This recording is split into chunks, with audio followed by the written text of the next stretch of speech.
Alors, c'est difficile, je pense, de parler fintech et secteur réglementé sans parler de confiance, que ce soit chez Preto ou chez Conto, vous accompagnez du coup des gens dans leur vie personnelle, dans leur vie professionnelle, qui sont des événements structurants.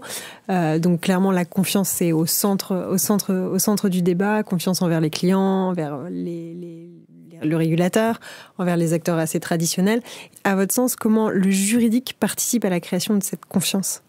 Alors, vis-à-vis des clients, effectivement, le juridique a un rôle important puisque dans la façon dont les conditions d'application du produit vont être communiquées aux clients, il y a un enjeu de transparence et c'est aussi sur la base de cet engagement de transparence que la confiance s'établit.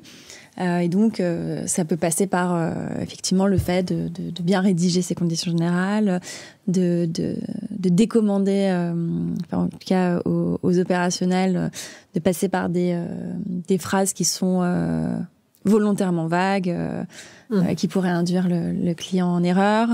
Ça peut passer par le fait de pousser l'utilisation du legal design pour que tous les éléments soient accessibles de façon la plus transparente, y compris les éléments qui sont moins, je dirais, favorables ou voilà.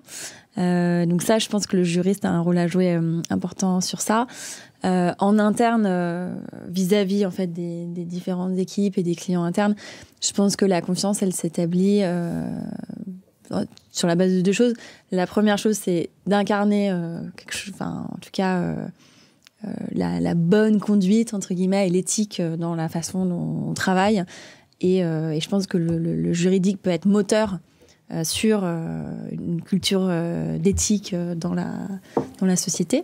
Et puis après, ça peut aussi être de la confiance plus sur la gestion plus opérationnelle et donc s'engager sur des deadlines qu'on tient, etc. Puisque en fait, une fois qu'on les tient pas une fois ou deux fois, on perd aussi la confiance et du coup, on est plus sollicité.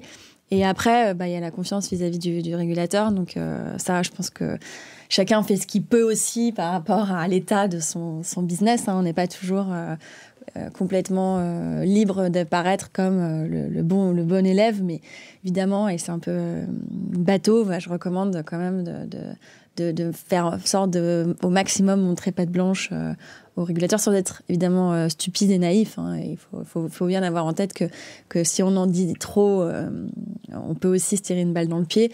Mais voilà, établir ce lien de confiance en l'impression d'être assez transparent et ne pas fuir en fait le régulateur. C'est-à-dire qu'en étant proactif et en ayant des contacts avec le régulateur aussi, je pense qu'on établit ce lien de confiance. Si on commence à le fuir, en fait, je pense que là, on a toutes les chances en fait de se retrouver dans des positions qui vont au contraire détruire le lien de confiance.